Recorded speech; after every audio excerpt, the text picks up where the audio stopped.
Haleluya. Puji Tuhan. Selamat pagi saudara yang saya kasih dalam nama Tuhan Yesus Kristus.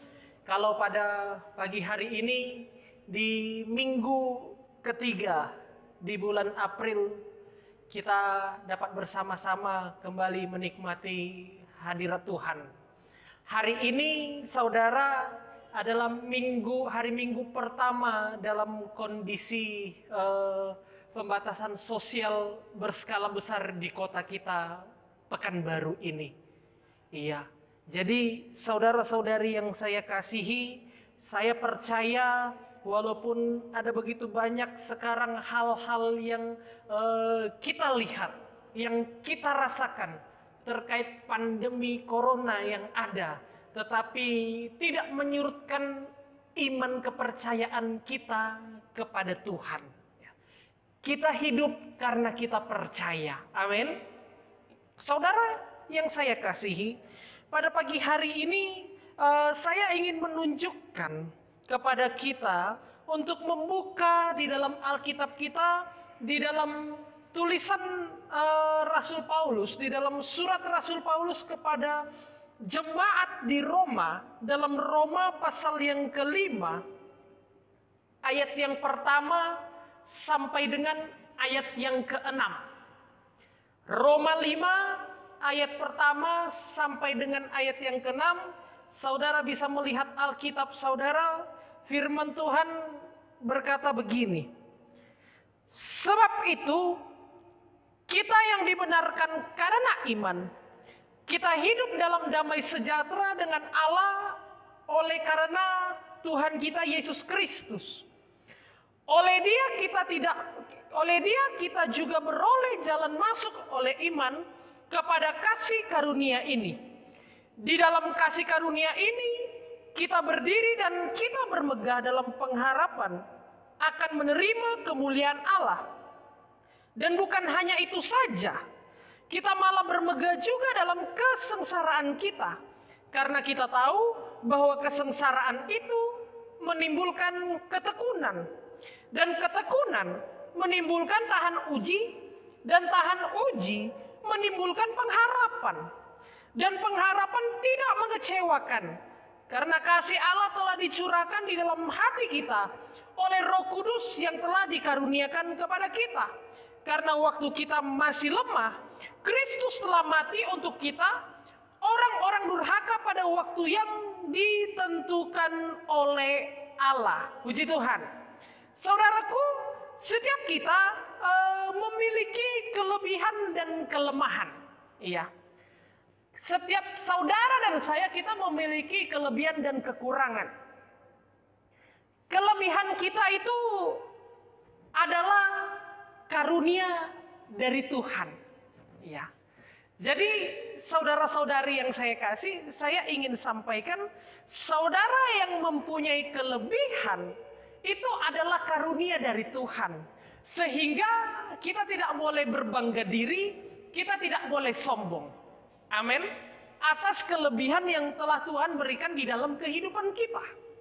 Lalu kemudian, kelemahan yang kita miliki adalah sesuatu yang saya ingin sampaikan kepada saudara, adalah hal yang dapat memotivasi diri kita untuk dapat berkembang. Ya. Jadi saudara-saudari yang saya kasih, kelemahan itu bukan untuk melemahkan kita. Amin. Ya. Kelemahan itu bukan untuk membuat kita menjadi rendah diri. Iya.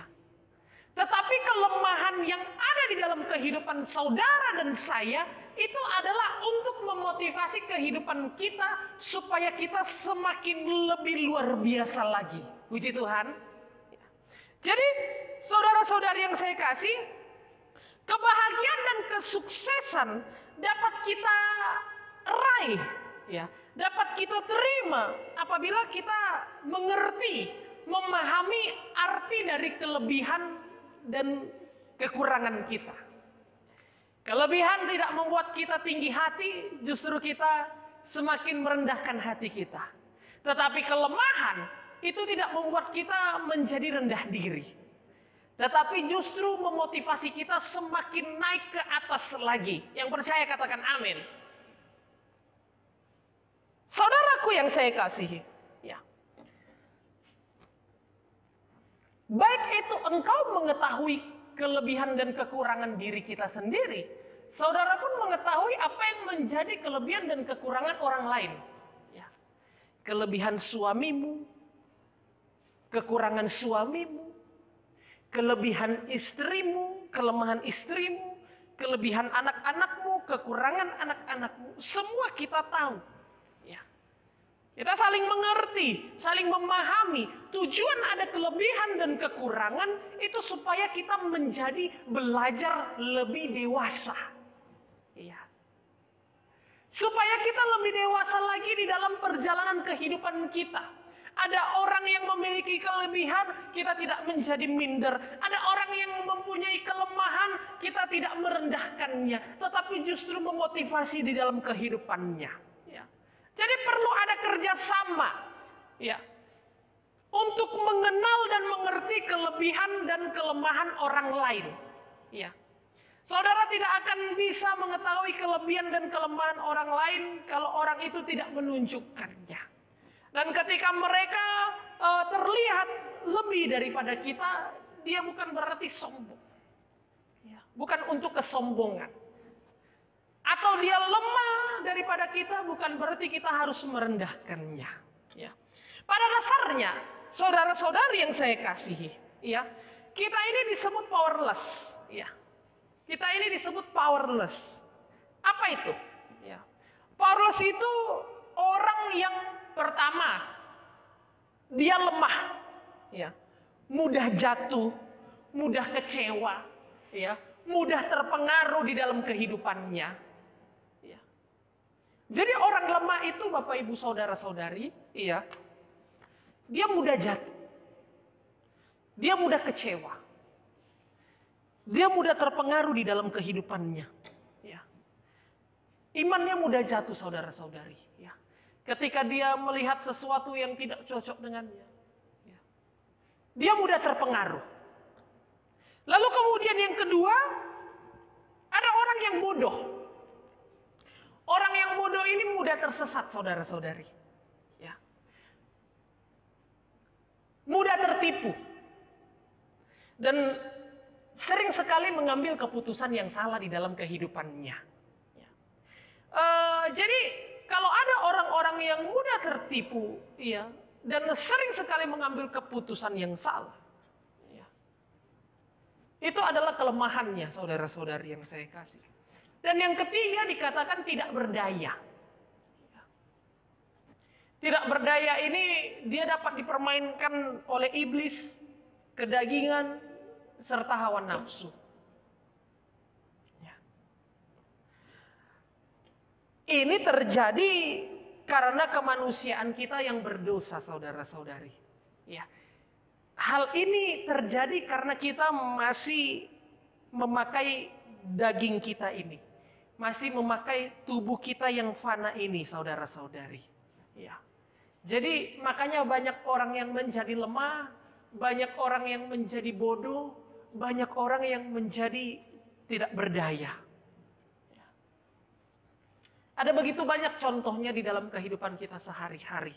Ya, orang yang mudah kecewa itu bagaimana? Ya, mudah terpengaruh, terprovokasi, ya, mudah tersesat, mudah tertipu, ya, mudah masuk ke dalam kedagingan atau dosa. Ya. Dosa membuat kita dikuasai oleh kebodohan. Saudara-saudari, kemarin kita sudah memperingati kematian dan kebangkitan Yesus. Kematian Yesus di kayu salib untuk menebus dosa manusia. Penebusan yang Yesus kerjakan membuat kita tidak lagi dikuasai kebodohan. Sehingga manusia baru kita menjadi manusia yang berkarakter. Karakter apa? Karakter Kristus. Dan hidup di dalam pengurapannya Tuhan. Jadi saudara-saudari yang saya kasih, selain menebus dosa kita dari menebus dosa-dosa saudara dan saya, ya, kematian dan kebangkitan Yesus itu membuat kita menjadi manusia yang baru, memiliki karakter hidup yang baru. Ingat saudara-saudari yang saya kasih, ketika kita lahir baru, maka kita meninggalkan kehidupan kita yang lama, kita masuk ke dalam kehidupan yang baru, dan Allah tidak pernah mengurusi kehidupan kita yang lama. Ketika kita sudah lahir baru, Allah akan melihat kehidupan kita yang sekarang dan kehidupan yang akan datang. Puji Tuhan. Saudaraku, pada pagi hari ini, saya ingin sampaikan kepada saudara-saudari bahwa kematian dan kebangkitan Yesus ya, itu untuk menebus dosa manusia dan juga untuk memperbaharui kehidupan saudara dan saya. Yang percaya katakan amin. Jadi saudara-saudari yang saya kasih, kalau engkau percaya, maka engkau akan mendapatkan berkat yang luar biasa. Kalau engkau percaya, maka engkau akan mendapatkan berkat dari kematian dan kebangkitan Yesus itu. Ya. Makanya saudara-saudari yang saya kasih, ya, orang yang lahir baru dia suka datang kepada Tuhan. Daud pernah katakan lebih baik 1 hari di pelataranmu daripada 1000 hari di tempat lain. Ya. Karena apa? Daud sudah lahir baru, Daud sudah mengetahui apa yang menjadi rencana Tuhan di dalam kehidupannya, sehingga tujuan kehidupan Daud adalah memuliakan nama Tuhan. Kalau sekarang saudara-saudari, mungkin lagunya begini. Lebih baik 1 hari di pelataranmu daripada 1000 hari di rumah aja. Ya, karena sekarang kita belum bisa sampai pada saat ini. Kita belum bisa beribadah bersama-sama saudara-saudari. Ya. Mungkin pertanyaan saudara dan saya sama, kapan ini berlalu? Kapan ini kita bisa beribadah bersama-sama lagi? Karena kondisi dan keadaan sekarang semakin parah. Ya. Hari Jumat kemarin sudah diberlakukan PSBB untuk kota kita Pekanbaru. Iya. Kalau hari dari pagi sampai sore itu semua dibatasi Bapak Ibu Saudara-saudari. Ya. Yang naik motor nggak boleh berdua ya, kalau saya tidak salah. Ya. Lalu kemudian yang menaiki kendaraan roda 4 atau lebih, penumpangnya cuma boleh diisi 50%. Iya. Dan kalau malam mulai dari jam 8 sampai subuh itu enggak boleh keluar rumah. Iya. Kemarin ada polisi patroli, Bapak Ibu Saudara-saudari, saya lihat sekitar jam-jam 11 gitu. Ada lebih dari 10 mobil patroli mungkin. Mereka beriring-iringan. Iya. Jadi saudara-saudari yang saya kasih dalam nama Tuhan Yesus Kristus, ya, orang yang lahir baru, ya, adalah orang yang suka datang kepada Tuhan. Ya. Itulah karakter orang yang lahir baru. Orang yang memiliki karakter lahir baru, manusia baru, dia tidak akan mudah lemah, dia tidak akan mudah kecewa, dia tidak akan mudah terjerumus, ya. Dia tidak akan mudah terpengaruh. Tetapi jika dia belum bisa lahir baru, dia akan sangat mudah dikuasai oleh iblis, dia akan sangat mudah untuk dikuasai oleh dosa. Maka daripada itu saudara-saudari yang saya kasihi, ya, di dalam kehidupan kita, kematian Yesus mengerjakan 2 hal penting. Yang pertama, urapan. Ya.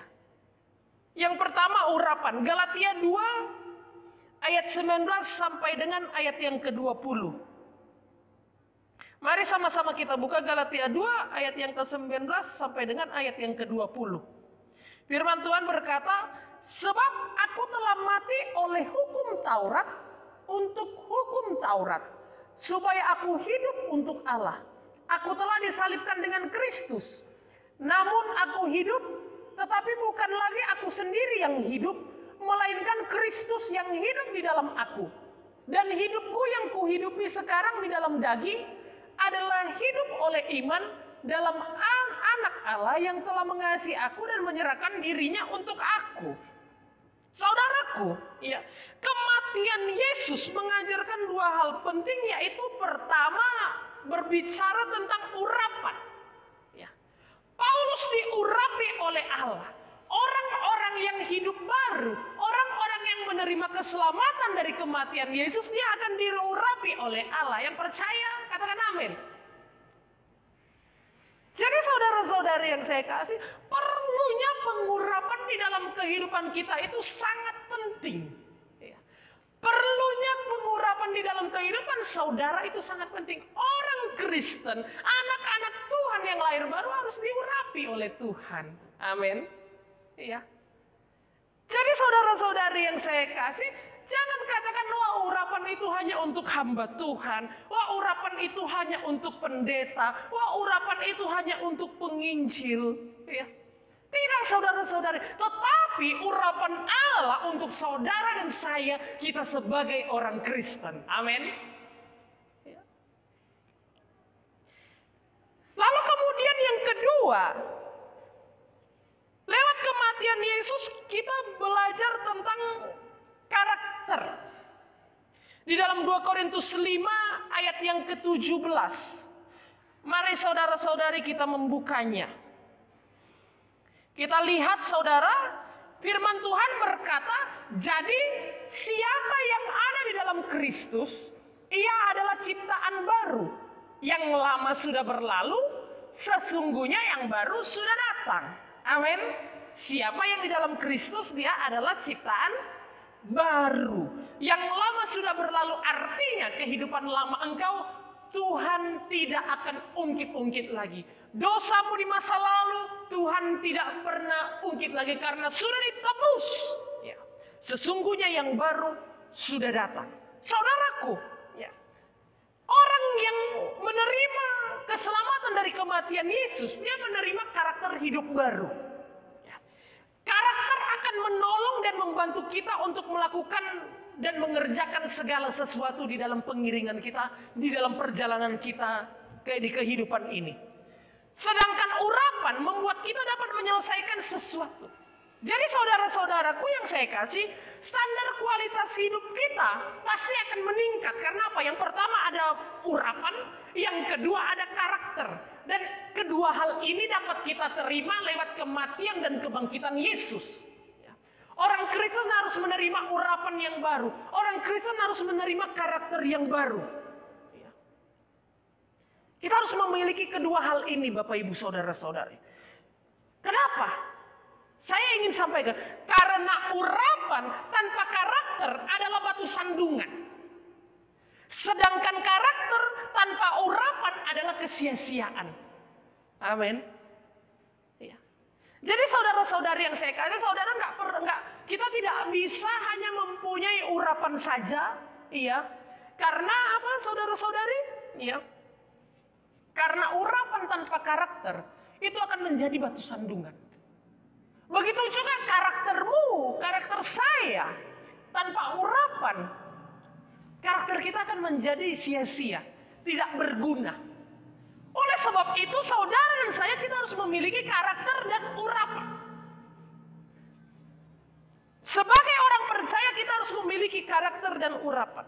Mengapa penting saudara-saudari yang saya kasihi? Ya, kita melihat di dalam Roma pasal yang kelima hari ini. Ya. Ayat yang pertama sampai dengan ayat yang kelima kita akan melihat, ya. Ayat yang pertama berbicara tentang makna pembenaran, ya. Bukan kebanggaan kebenaran, ya. Ayat yang pertama di dalam Roma yang kelima firman Tuhan berkata begini, saudara. Sebab itu kita yang dibenarkan karena iman, kita hidup dalam damai sejahtera dengan Allah oleh karena Tuhan kita Yesus Kristus, ya. Roma pasal yang kelima ayat pertama ini berbicara tentang makna pembenaran. Ya. Bukan berbicara tentang kebanggaan kebenaran, tetapi tentang kita yang dibenarkan. Ya. Kita memiliki pembenaran, saudara-saudari yang saya kasihi. Lalu ayat yang kedua, firman Tuhan berkata, kita ini juga beroleh jalan masuk oleh iman kepada kasih karunia ini. Di dalam kasih karunia ini kita berdiri dan kita bermegah dalam pengharapan. Ya, kita bermegah bukan karena kekuatan kehebatan kita, tetapi kita bermegah karena kita bermegah dalam pengharapan. Ya, kita memiliki pengharapan. Lalu kemudian yang ketiga, ya, ayat yang ketiga berbicara tentang buah kesengsaraan. Ya. Malah kita juga bermegah dalam kesengsaraan kita. Nah ini saudara-saudari yang saya kasih yang tidak bisa dilakukan oleh orang-orang yang bukan orang Kristen. Ya. Paulus mengatakan kita malah bermegah juga di dalam kesengsaraan kita. Kenapa orang Kristen dikatakan bermegah di dalam kesengsaraan mereka? Kenapa saudara dan saya kita dikatakan bermegah dalam kesengsaraan kita? Ternyata kesengsaraan itu menjadi pembelajaran. Sehingga saudara-saudari yang saya kasih, kesengsaraan itu menimbulkan ketekunan. Tahu ketekunan Bapak Ibu yang saya kasih? Ya. Ketekunan itu seperti kesetiaan yang terus-menerus di dalam kehidupan kita. Ya. Dan ketekunan dikatakan menimbulkan tahan uji. Ya. Lalu kemudian tahan uji menimbulkan ini dia, pengharapan. Amin. Ya. Jadi saudara-saudari yang saya kasih, kalau saudara-saudari memiliki pengharapan, artinya saudara-saudari bermegah di dalam kesengsaraan, dan kesengsaraan yang saudara alami itu menimbulkan ketekunan, dan ketekunan saudara itu menimbulkan tahan uji. Baru lewat tahan uji itu kita apa? Memiliki pengharapan. Saudara tidak akan bisa memiliki pengharapan tanpa melewati kesengsaraan. Amin. Di mana kita alami itu? Di dalam dunia ini. Puji Tuhan. Sekarang ini saudara-saudari yang saya kasihi, ya. Virus corona itu ibarat seperti gempa bumi yang sangat dahsyat. Yang akan menimbulkan gelombang tsunami. Ya. Dan gelombang tsunami itu saudara-saudari, inilah yang kita alami sekarang, krisis perekonomian yang kita alami. Ada begitu banyak orang-orang yang dirumahkan, ya. Begitu banyak juga orang Kristen yang mengalami hal itu, ya. Akhirnya apa saudara-saudari yang saya kasih? Ada yang menderita, ada yang berada di dalam kesesakan, ya. Tapi ingat saudara-saudari yang saya kasih, itu semua menimbulkan ketekunan dan tahan uji. Dan tahan uji itu menimbulkan pengharapan. Lalu kemudian yang kelima, dikatakan, di ayat yang kelima dikatakan, menyadari kebodohan dan kekecewaan. Ya, saudara-saudari. Ya. Pengharapan tidak mengecewakan. Karena kasih Allah telah dicurahkan di dalam hati kita oleh Roh Kudus yang telah dikaruniakan kepada kita. Oleh sebab itu, saudara-saudari yang saya kasih, saya ingin sampaikan bahwa hidup dalam karakter dan pengurapan harus seimbang. Karena Kristus telah mengerjakannya bagi kita. Saudara yang saya kasihi, urapan tanpa karakter akan menjadi batu sandungan bagi orang lain. Tetapi karakter tanpa urapan menjadi sia-sia.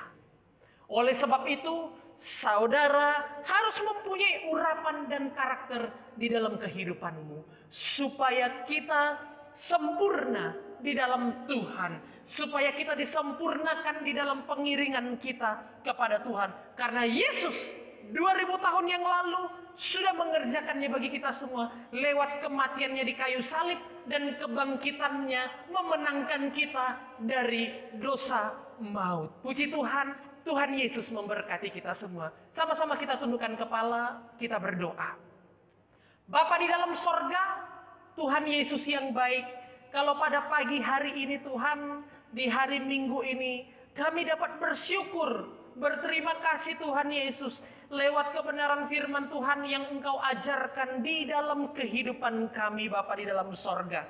Tuhan Yesus, kami memerlukan urapan Engkau. Kami memerlukan karakter yang berasal daripada Engkau Tuhan. Sehingga urapan dan karakter-Mu selalu ada di dalam kehidupan kami. Karena kami tahu Tuhan, kami tidak akan dapat memiliki hanya urapan saja ataupun karakter saja. Oleh sebab itu Bapa di dalam sorga, lewat pemberitaan firman Tuhan pada pagi hari ini, urapi kami Tuhan. Dan berikan karakter kehidupan yang baru di dalam kehidupan kami. Sehingga kami menjadi manusia-manusia yang dipakai Tuhan dengan luar biasa di dalam kehidupan kami. Terpujilah nama-Mu Tuhan Yesus yang baik. Malam hari ini Bapak, kami berdoa Tuhan Yesus, buat seluruh kehidupan kami Bapak di dalam sorga. Tuhan Yesus yang baik, kami juga sudah memuji Engkau. Kami sudah memuliakan Engkau. Biar kiranya pujian penyembahan yang kami naikkan menyenangkan hati-Mu Bapa di dalam sorga. Anak-anak-Mu yang melayani Engkau pakai semakin lebih luar biasa Tuhan Yesus. Dan Engkau berkati. Bahkan persembahan yang sudah kami berikan kepada Engkau dengan ucapan syukur, balaskan berlipat kali ganda sesuai dengan firman-Mu Tuhan Yesus yang baik. Bapak di dalam sorga memberkati lewat usaha pekerjaan, memberkati lewat keluarga kami, memberkati lewat pelayanan kami. Cukupkan apa yang menjadi keperluan dan kebutuhan kami, Tuhan Yesus yang baik. Bahkan anak-anak-Mu yang sudah mengembalikan milik Engkau juga Tuhan. Kiranya Tuhan Yesus bukakan tingkap-tingkap langit dan mencurahkan berkat-berkat yang luar biasa Bapak di dalam sorga. Hamba-Mu berdoa bagi setiap anak-anak-Mu yang beribadah, walaupun kami beribadah di rumah kami masing-masing, Engkau yang memberkati Bapak di dalam sorga. Bahkan kami berdoa juga Tuhan Yesus bagi anak-anak-Mu yang belum dapat mengambil bagian di dalam ibadah di rumah masing-masing. Tuhan Yesus, jamah hati mereka. Ingatkan mereka di ibadah minggu akan datang untuk bersama-sama dengan kami. Terpujilah nama-Mu Tuhan. Inilah yang menjadi doa kami, permohonan dan ucapan syukur kami. Kami perawaskan di dalam satu nama, yaitu Tuhan Yesus Kristus. Haleluya, haleluya. Anugerah dari Allah Bapa di sorga, cinta kasih kemurahan dari Tuhan kita Yesus Kristus, serta persekutuan dari Allah Roh Kudus menyertai-Mu dari saat ini, besok, lusa, sampai Maranatha. Tuhan Yesus jemput kita pada kali yang kedua di dalam nama Tuhan Yesus Kristus. Haleluya, haleluya. Semua kita yang percaya mengatakan amin. Puji Tuhan, Tuhan Yesus memberkati.